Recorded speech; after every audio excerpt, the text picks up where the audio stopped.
innovador. Adelantado a su tiempo. Precursor de distintas técnicas y fundador de grandes movimientos pictóricos que le sucederían siglos después. Es considerado el padre del arte contemporáneo. Él es Francisco de Goya. Su obra es difícil de clasificar en un solo movimiento artístico y su legado continúa hasta el día de hoy. Por eso recalcamos la importancia de su trayectoria, que se extiende desde el siglo XVIII hasta nuestros días, y que esta tarde, en la hora del vermú, cobra cuerpo y alma en la séptima generación del pintor. María Alonso de Goya desciende directamente del precursor del romanticismo y a través de los lazos familiares por los que lucharon los suyos, hace realidad aquello de que solo muere lo que se olvida. Hoy con ella celebramos a Francisco de Goya en la hora del vermú.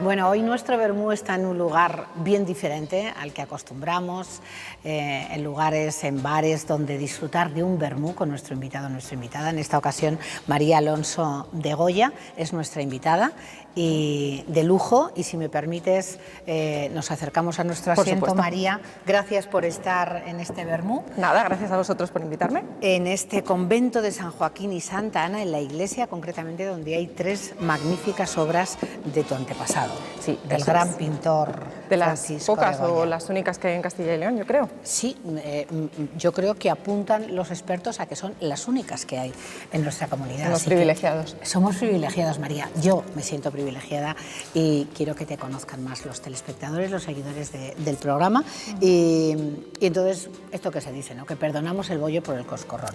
Hoy no estamos tomándonos nuestro vermú, pero yo creo que este lugar merece nuestro tiempo y conocer más la historia de la familia del insigne pintor, porque, claro, ¿cuántas generaciones? Pues mira, ahora mismo yo soy la 7ª. Si te hablara de él, él sería como mi 6º abuelo. Tu 6º abuelo. Sí, entonces mi generación sería Francisco de Goya su hijo Javier, de su hijo Javier Marianito, que es el niño del sombrero de copa famoso de todos los cuadros. De Marianito sería la abuela Curra, de la que hablamos, doña Francisca, la marquesa del Espinar. De la abuela Curra vendría Félix Mariano, y de Félix Mariano mi abuelo, José María. José María, que es el que luchó, además, María, no nos lo vas a contar. Eso es. Luchó porque no es que se haya dicho solo, es que reza hasta en Fuendetodos, ¿no? Sí, eso reza es. Que no tuvo que la descendencia se acaba con Marianito. Entonces, claro, yo esto lo considero algo, aparte de muy antiguo, un poco machista, porque no solo es que la descendencia no acabe con Marianito, porque obviamente Marianito tiene una hija, de ahí venimos nosotros, sin mujeres no habría árbol genealógico, esto es así, o sea, lo siento mucho, pero sin mujeres no habría árbol genealógico, y la tradición esta antigua con la que por fin ya se ha acabado de que el apellido del hombre pase en primer lugar, es lo que hizo que mi abuelo perdiera a 2º y 3er lugar el apellido. El apellido de Goya. Y el al ver que se iba a perder fue por lo que decidió luchar. Claro. Recopiló un montón de partidas de nacimiento, un montón de partidas de bautismo, porque claro, en la época de Francisco de Goya, si no estabas bautizado, no estabas censado. Entonces no había como tal partida de nacimiento, sino de bautismo. Se tuvo que recopilar todo eso, se presentó ante el Ministerio de Justicia, ante el Ilustre Colegio de Notarios, y se tardó más de 1 año en que reconocieran que esto era así y que el apellido podía adelantarse, que la descendencia de Goya estaba viva. De hecho, mi abuelo luchó no porque fuera el de Goya el primero, sino porque él se mantuviera en 2º lugar para que hacer un apellido compuesto y que no se perdiese. Pero claro, él lo hacía de cara a los hombres de la familia. Claro, que también tuvo 2 varones, pero tuvo también 3 hijas. Claro, la mayor, eso es. Tu madre. Mi madre es la hija mayor, entonces ahora mismo sería la mayor de las descendientes, si no consideramos esa parte machista de los árboles genealógicos que siempre ha habido. Ya ahora mismo no la vamos a considerar. Ahora ya no, además, ¿verdad? la ley está de nuestro lado, con lo cual, adelante. Bueno, y es que además, si no, ya sería la locura, porque ahora solo hay que niñas, o sea que y ya además sería... es una familia donde abundan las niñas. Abundan las niñas, sí. Ya benditas en esta última... niñas. Sí, ya de hecho tienes 2 hijas. Yo tengo 2 niñas, mis niñas ahora mismo tienen 4 primas y un primito. O sea, sería la locura, si no estaría solo ante el peligro. De hecho, tú fíjate, en un principio no te has cambiado el apellido, eres María Alonso, sí, eso es. Lógicamente el apellido de tu padre, pero te estás planteando. Sí, me planteo en un futuro el poder cambiarlo de cara a mis hijas, sobre todo porque sí que veo que mi abuelo tuvo una lucha. Para él fue una lucha el recopilar todos esos papeles, el moverse hasta Madrid, el estar con un abogado. Claro. Fue más de un año de papeleo, de trámites, de luchar, de demostrar algo que igual no tendría ni siquiera que haber demostrado, porque dices, si no, ¿de qué te lo voy a decir? Pero no quiero tampoco a la larga que se pierda, pues para mí también es una herencia lo que mi abuelo me ha dejado. Entonces, no quiero que se pierda la lucha que él ha tenido. Y es verdad que a mis hijas sí no les va a pasar pues como en tercer, cuarto lugar y no quiero que eso pase. Y de ahí, tú imagínate que también tengan hijas, bueno, en fin, se va a perder. Se va a perder. Si no, al final se va a acabar perdiendo. Bueno, pues no queremos que se pierdan y por supuesto en el tiempo de esta charla me gustaría que vieran estas 3 pedazos de obras de tu abuelo, bueno, de tu antepasado, ¿no? Porque exactamente no sé si sería tataranieto o... Mi abuelo era el chozno, que es muy complicado, entonces sí, yo soy la 7ª generación, entonces claro, es mejor antepasado, porque si no empezamos a poner tas y vamos a aparecer aquí tartamudas. Claro, que tampoco hace tanto, María, o sea, quiero decir, estamos hablando de mediados del siglo XVIII, en fin, no son 5 ni 6 siglos, pero bueno, lógicamente ha pasado el tiempo suficiente como para hablar de antepasado. Estas 3 obras... que son las únicas que hay en nuestra comunidad, que están en esta iglesia desde aquí. Invitamos a todos los telespectadores que puedan visitarlas, disfrutarlas. ¿Tú te has acercado aquí en alguna ocasión y has dicho, esto lo hizo? Sí, yo he venido aquí un par de veces. Una vez vine sola con mi marido recién llegadita a Valladolid, porque bueno... Porque tu familia vive en León. Sí, mi familia todavía... Mi familia vive en León, el grosso de los Goya están allí. Os mando muchos besos si me veis. Y nosotras somos aquí pues como 3 Goyitas perdidas en Valladolid, bueno, reubicadas mejor en Valladolid, y oye... Claro, y viniste a verlo sí. y a disfrutar. Vine y de hecho a mi hija pequeñita tenía 1 añito y medio, algo así, cuando vine a traerla y se lo enseñé. Entonces es como que, claro, la gente dice, ¿cómo lo sabes? Pues en mi casa se sabe desde que eres pequeño, porque al final... Oye, ¿tenéis obras en casa? No tenemos obras, no, porque había 2 en la época de la abuela Curra. Doña Francisca tenía 2 obras en su casa, un Fernando VII que era muy importante porque en aquella época los reyes no siempre posaban para el pintor, posaban una vez porque era una pérdida de tiempo y a partir de aquello ya se les cambiaban los ropajes. Entonces estaba el retrato matriz de Fernando VII. O sea, que era muy importante. Era muy importante.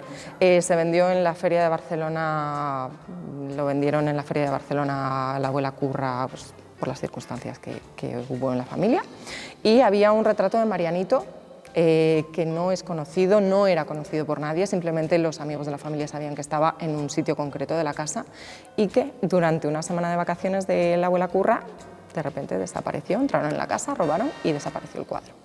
Nunca se ha vuelto a saber de él, no es un cuadro que esté catalogado, entonces nosotros pensamos que fue un robo por encargo de ese cuadro en aquel momento, porque el cuadro de Fernando VII estaba allí y no desapareció. Y no desapareció, dado que no estaba registrado. No, ninguno de los dos, entonces claro. En ese momento pues robaron el de Marianito, porque también es verdad que de todos es sabido que Goya tenía debilidad por Marianito, y entonces la mayoría de los cuadros en los que pintaba Marianito ponía siempre una frase por detrás.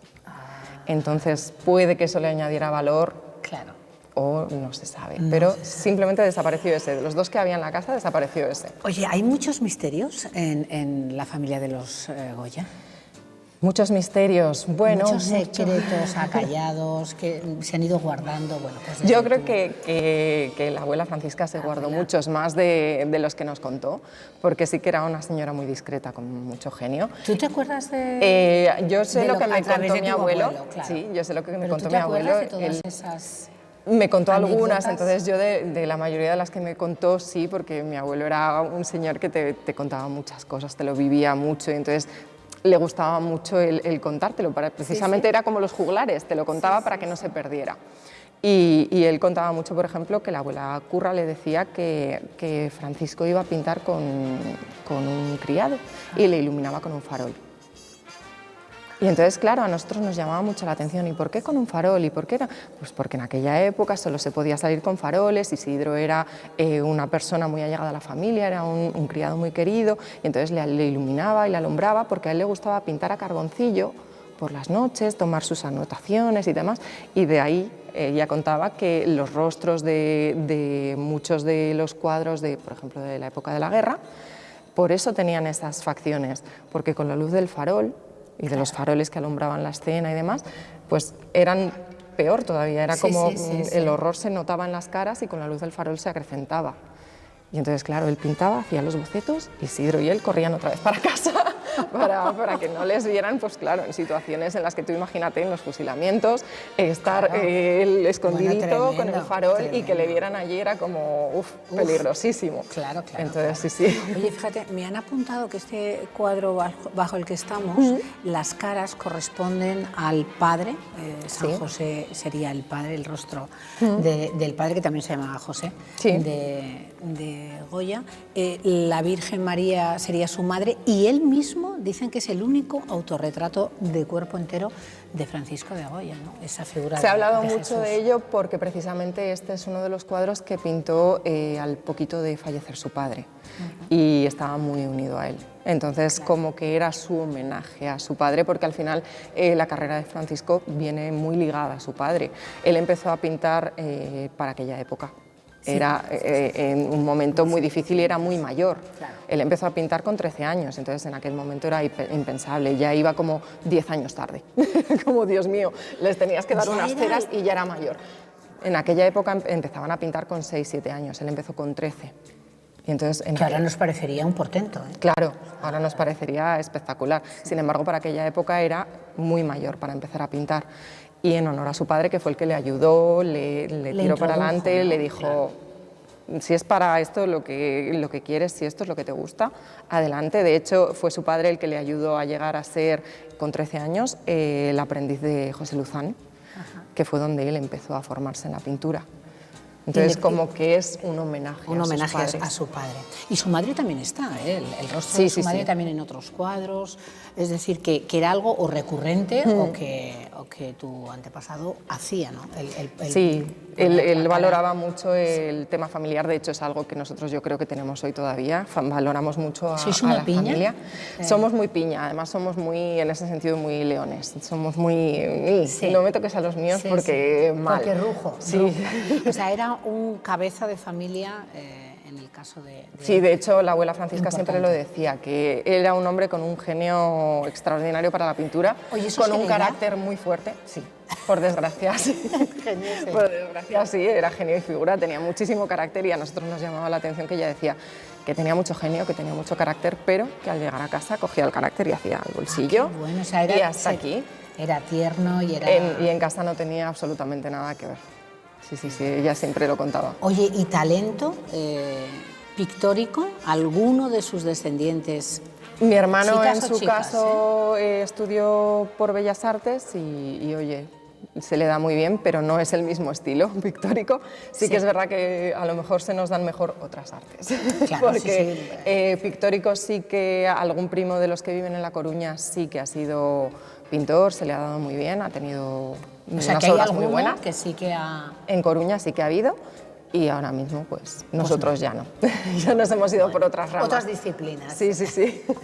Oye, yo te he escuchado decir, María, que estás un poco harta, tú y todos en la familia en general, que se utilice ese apellido magnífico, maravilloso, de los grandes pintores en la historia de este país a lo largo de todos los siglos, Francisco de Goya.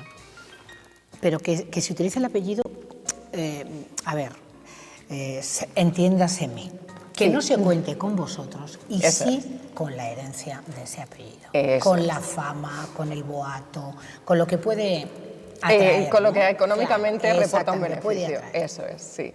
Eso es lo que nos molesta. Es como que Goya ha dejado una fama mundial que nos viene muy bien para los premios dinero, Goya para los cine, premios, por ejemplo, pero con la familia no se cuenta desde 1900.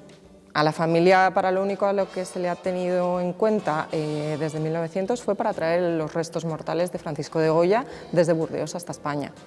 De hecho, se le trajo los restos mortales a España, se dejaron en Madrid, y para el traslado de los restos a San Antonio de la Florida, que fueron en el 19, ya no cuentan con nosotros. Ya es como, bueno, ya está en España, ya podemos hacer con ellos lo que queramos. Y a raíz de eso, pues muchas más cosas, pues como por ejemplo los premios del cine, que dices, bueno... Nunca se contó con la familia. Nunca se nos ha contado, nunca se nos ha preguntado, oye, ¿qué os parece? De hecho, sí que alguna vez yo he comentado con alguna amiga o demás, me parece muy feo que tú te metes en la página de los premios Goya y te cuentan directamente, sin ningún pudor, que eligieron el nombre Goya porque Lumière era muy afrancesado y era muy largo. Entonces querían algo que se comparase a los Oscar. Goya y Oscar son igual de cortos. Entonces quedaba mucho mejor. Luego encima les facilitó mucho el que Goya hiciera unos retratos, que se pudiera utilizar su imagen, que... O sea, es un poco feo el que no dijeran a la familia, habéis logrado el... O sea, jamás ha habido una conversación, Nunca. ni un... Bueno, daros el sitio que nunca merecéis. se nos ha preguntado. De hecho, mi abuelo en su momento sí que le hubiera gustado el poder tener pues, un boceto de la estatuilla, no te digo una estatuilla, y siempre se ha vetado porque es simplemente para los actores. Entonces, nosotros ni siquiera hemos tenido la opción de decir, me encantaría tener una cabeza en mi casa. Tremendo. Fíjate, yo que te he visto en alguna fotografía en medios, ¿no? Cuando se han celebrado en Valladolid, hace bien poquito, en la Plaza Mayor, y te he visto ahí junto a esa escultura, ¿no? A ese cabezón en la Plaza Mayor. Y yo no sabía que la familia estabais al margen completamente. Completamente al margen de todo. Nunca se nos preguntó si nos parecía bien, aunque solo sea por educación. Decir, por señores, claro. Estamos planteando hacer unos premios del cine, estamos planteando poner este apellido, espero que no les moleste, esta es la idea. Y ya está. Hubiera sido, tienen ustedes hubiera sido simplemente un detalle de educación que dices, pues se hubiera agradecido, pero no lo tuvieron. Y ahora es como, bueno, ¿y si te invitaran, qué harías? Pues mira, yo con la educación por delante cogería y diría, vale, nunca es tarde para enmendar un error. Vamos hacia adelante y oye, caminemos de la mano. Eso es, porque dices, al final es más fácil eso que no estar reñidos. Pero es un patrimonio de todos, claro, vamos unidos. Eso es, yo reconozco que es un patrimonio que pues jolín, que a nadie le va a parecer mal, pero que sí que se hubiera agradecido que las cosas se hagan bien, simplemente. Esto también que decían los antepasados, lo bien hecho, bien parece. Eso y la es. educación no ocupa lugar. Eso es. 2 por el precio de 1. Eso es. Refranes muy de la tierra, pero acertados. Pues sí, es lamentable. Fíjate, estás diciendo, apuntando, desde 1900, sí. no han contado con... Viene de muy lejos, no han contado con nadie. Mi abuelo en su momento dio una conferencia en Madrid, pero no tuvo nada que ver con el Estado, no tuvo nada que ver con el uso del Prado en este caso y demás, sino que fue una asociación de amigos de Goya que rebuscó y dijo, pues aquí hay descendientes, vamos a llamar a este señor. Le dijeron, ¿puede usted hacer una conferencia? Y él con todo el gusto fue a Madrid, hizo una conferencia, contó las anécdotas, pues que en este caso pues, yo te puedo contar a ti, y ya está, y se agradece porque, claro, pues, oye, muchas gracias, nos estáis dando no nuestro lugar, sino nuestro huequito para decir, estamos aquí. Goya no es solo un apellido, sino que somos personas de carne y hueso que estamos aquí. Y os lo agradecemos. Personas muy generosas, como en el caso de María, que de verdad nada más invitarla para estar en este tiempo con la comunidad, ella sin ningún problema, todo facilidades. Oye, queremos hacerlo y además yo creo que es el mejor lugar para mantener esta charla. No lo entiendo, de verdad, no lo entiendo y es una lástima, pero nunca es tarde, ¿eh? Nunca es tarde, nunca es tarde. La puerta siempre ha estado abierta, sí que es no verdad le gustaría que nada al pintor, que era muy familiar, ¿eh? No le gustaría nada, porque además sí que es una persona que le hubiera gustado, pues oye, el reconocimiento de decir, son los míos, estamos aquí, eso es. Mi familia. Cuando él pintaba los retratos de Josefa y demás, él los pintaba sobre todo de su familia. De hecho, pues él le daba prioridad a eso, a la familia, al decir, estamos aquí es por algo. De hecho, oye, pues no tienes nada más que ver esto. Es para morir, de verdad, es para morir.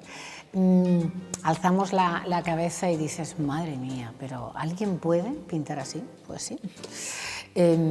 Decía, ¿qué otros rasgos destacáis que os contaba la marquesa, la abuela Curra y tu abuelo os lo ha transmitido? ¿Qué otros rasgos tenía el pintor? ¿Cómo era? Aparte de ese talento que conocemos todos, de y ese del genio, aparte del talento y del ¿cómo genio. Era amigo de sus amigos. Era muy amigo de sus amigos, de hecho él con 13 años, cuando entró en el taller de Luzán, se hizo muy amigo de uno de los chicos y siguió escribiéndose con él incluso durante el destierro en Burdeos. Entonces ellos se mandaban todavía cartas, su amigo Zapater, se mandaban cartas y es terrible porque las cartas se conservaron, entonces mi abuelo y la abuela Curra y demás decían, es que tenían tal amistad. Habéis tenido manuscritos, ¿no? Los tenemos, todavía hay manuscritos en la familia de Francisco de Goya y Marianito y de... Entonces, bueno, todavía se sabe. Y ahí se vislumbra un poco esa forma de ser, sí. Ese hombre que vivía en su tiempo y que no se apartaba de no se apartaba, opinar, además. de político, no, sí. no, claro, no. Nos contaba la abuela Curra que no era en ese sentido un vendido. No era una persona que se adaptara a todo lo que había. En su momento, pues oye, está la política un poco revuelta, pero es que yo no quiero meterme en esto porque esto no es lo que me gusta, no me quiero casar con esto. Claro. Voy a enseñar, por ejemplo, pues eso, en los fusilamientos. Esto es lo que está pasando y esto es lo que yo estoy viendo. Y sería muy fácil coger y salir y pintar un caballo de un campo, pero te voy a enseñar los fusilamientos, que es lo que yo estoy viviendo. Por eso que era un hombre lo que comprometido con su época y con lo que era un hombre que no pensaba. se callaba. Era un hombre que ante las injusticias no le gustaba callarse y eso sí te lo contaban, que veía algo que no le gustaba y enseguida metía baza, oye, esto no puede ser así, intentaba ayudar en la medida de lo posible y al que la sordera, pues oye, le agrió un poco el carácter porque claro, él sentía que se perdía mucho. Era un hombre muy comprometido, luchaba mucho contra las injusticias, era una persona que, pues eso, por ejemplo, vivió en una época muy convulsa y políticamente, él, por ejemplo, hubiera sido muy fácil salir, pintar un prado con un caballo o algo como cuando pintaba el parasol y sin embargo él decidió salir y pintar los fusilamientos. Que fíjate, para testimoniar lo que estaba pasando. Eso es, Fíjate, para ver, esto es lo que estoy viviendo, esto es lo que está pasando. Es que se estudia y los quiero que libros esto de historia. Eso es. Era como yo lo digo muchas veces, era como un primer periodista de guerra. Sí, sí. ¿Cuántas fotos podías hacer? Ninguna. Entonces, si no salgo y lo retrato, esto no se va a saber qué está pasando así. Pues fíjate, él, qué inteligente, que eso lo vislumbró, o sea, se anticipó a que era efectivamente testigo de lo que estaba pasando y que si no pintaba el fusilamiento u otras pinturas que hubo sobre el tema, no lo sabríamos. No lo hubiéramos sabido, eso es. Y él en ese sentido yo creo que ahí se ve el carácter de él de a mí esto no me gusta, esto no tiene por qué estar pasando y sin embargo esta es mi forma de dar fe de que esto está ocurriendo para que la gente lo vea. María? Yo creo que sí. De hecho, en las pinturas negras yo creo que se ve que todos los horrores que él vivió como que no llegó a superarlos. Se le juntó todos los horrores que vivió con la sordera, con la época que vivió y que, claro, en su cabeza eso como que no cuadraba, pero no podía hacer nada para arreglarlo. Entonces le acabó pasando factura. Claro, es que en el fondo lo que, igual que testimoniaba las situaciones convulsas, ¿no? Lo que estaba viviendo históricamente y políticamente en su país, también sus sensaciones y la amargura y el dolor y la rebeldía, ¿no? Porque un hombre de carácter que se ve poco a poco perder facultades. Se ve subyugado además también para decir, tengo que hacer esto porque ahora va a venir este rey o ahora la etapa política es esta y entonces tengo que hacer esto. Y encima no me estoy enterando, o creo que no me estoy enterando de todo porque he perdido una facultad que para mí era clave. Yo creo que eso le marcó mucho. Y acaba fuera. Acaba en Burdeos. Pide un permiso al rey para ir a darse unas aguas plombers, que se llamaban, de aquella, porque se sentía enfermo y entonces pues así tampoco perdía en cierto modo su paga ni su puesto de pintor de la corte, porque si no era como eres un desertor. Entonces él pide un permiso, estoy enfermo, necesito irme a Francia a darme estas aguas porque solo así me voy a curar. Y le dan un permiso de 6 meses, el rey le firma un permiso de 6 meses, se va esos 6 meses y la política no mejora en España. Entonces Marianito decide volver a pedir el permiso al rey, no ha mejorado, Amplíemelo. Eso es, se lo vuelven a ampliar otros 6 meses y después de eso ya viene a España y, oye, por edad pues me necesito jubilar, y volvió a marcharse porque había visto que en España las cosas no mejoraban y se jubiló en Burdeos. También aprovechó esa etapa para estar mucho en París y a aprender mucho de otros pintores. Él estuvo pintando hasta el final. Eso te iba a decir, que hasta el final. Sí, hasta el final. Con 81 años él pintó un retrato de Marianito que puso por detrás la fecha y demás, donde ponía mi nieto Marianito en tal fecha. Entonces, claro, él... genio y figura. Genio y figura hasta el final. Con y el además pincel. fue longevo, para la época. Sí, fue muy longevo. Vivió muchos años. Sí. Ay, María, pues qué delicia, de verdad, acercarnos un poquito en este espacio al gran pintor, a través vuestro, sus descendientes, su familia, a la que yo entiendo que hay que respetar, cuidar. Vosotros no alardeáis, pero sí presumís, lógicamente, de ese gran hombre. No nos vanagloriamos, claro, pero estamos muy orgullosos de tener el de Goya, porque dices, pues venimos de aquí y jolín, se ha luchado. Sus últimas consecuencias. Sí, y así tu abuelo lo hizo, y tenéis ahí una herencia que continuar todos los descendientes. Claro, al final el apellido es la herencia más rica que tenemos. Claro. Pues precioso, de verdad, conocer de primera mano de María Alonso de Goya la historia de su familia y permitirnos hacerlo en este lugar. Muchas gracias, María. Nos Muchas seguimos gracias viendo. a ti, cuando quieras. Gracias. Y a ustedes, pues, el próximo viernes.